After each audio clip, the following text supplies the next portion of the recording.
Thomas and the Birthday Mail. It was the stormy season on the island of Sophie. All the anchors were battling against the bad weather. Thomas was busy delivering supplies and mail in a far part of the island. He really enjoyed going up to High Farm.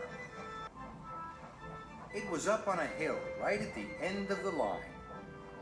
A little girl called Alice lived there. Alice and Thomas were good friends.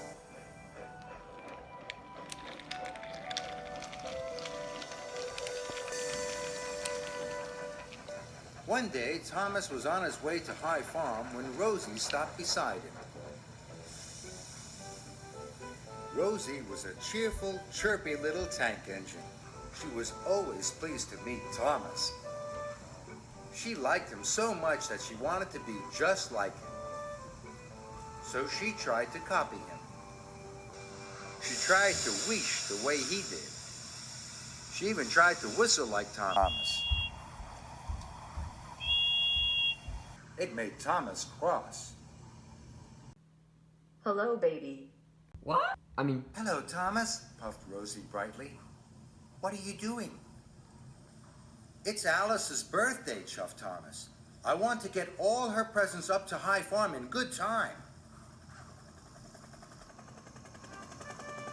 Just then, Harold the helicopter arrived. Another storm warning, I'm afraid, he shouted. High winds on the way and heavy rain. Harold warned Thomas not to go up to High Farm. Heavy rain can cause landslides on that hilly route, he said. And Harold flew away.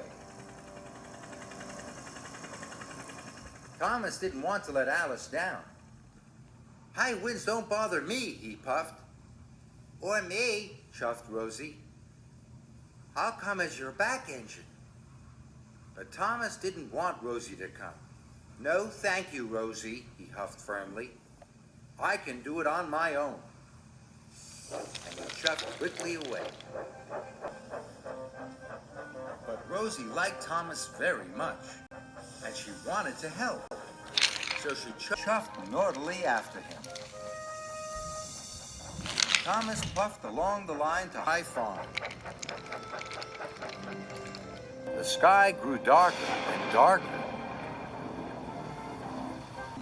Soon, it was pouring with rain. Thomas's pistons pumped and his boiler bubbled. It was hard work. Rosie can't follow me now, he thought. She isn't strong enough.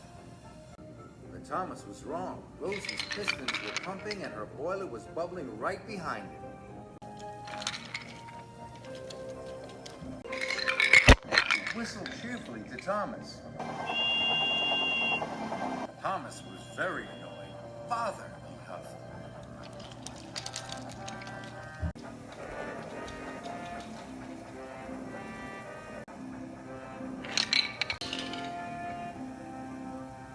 Soon, Thomas came to a junction. One way was the longer but easier way to High Farm. The other way was the shorter but much harder way. Thomas knew that the longer way was safer. But I'll take the shorter way, he wished. Then Rosie won't follow me. She's not strong enough. As the storm raged, Thomas puffed furiously up the steep track. Thomas was almost at High Farm. He was sure Rosie wasn't behind him now. I won't be seeing any more of her today, tooted Thomas happily. Then there was trouble. Earth and stones tumbled down the bank and blocked Thomas's track. Cinders and ashes, cried Thomas. But he still wanted to deliver Alice's presents. I'll just have to bash my way through, thought Thomas. And he pushed forward into the landslide. Thomas was up to his buffers in mud and stones. He tried to push on, but he couldn't. He tried to back out, but he couldn't. Thomas was stuck. Thomas felt silly and very sad. I should have listened to Harold, he wished unhappily. Now Alice won't get her presents on time. I've let her down, he thought sadly. Then he heard the toot of another engine. It was Rosie puffing proudly up the hill behind him. "It's me," tooted Rosie cheerfully. Then she saw Thomas was stuck. Thomas felt very silly. "I'll go and get help," chuffed Rosie. "Wait a minute," whistled Thomas. "Please, will you deliver Alice's presents for me?" Rosie was very happy. "Of course I will," she puffed. Rosie was soon coupled up to Thomas's freight cars. Then she steamed off to High Farm. Thomas waited for Rosie to come back. He was happy she had followed him after all. Soon Rosie came puffing back down the line.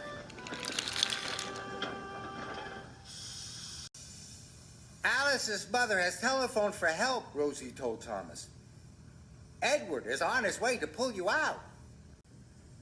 Then Thomas noticed that Rosie had a passenger on board.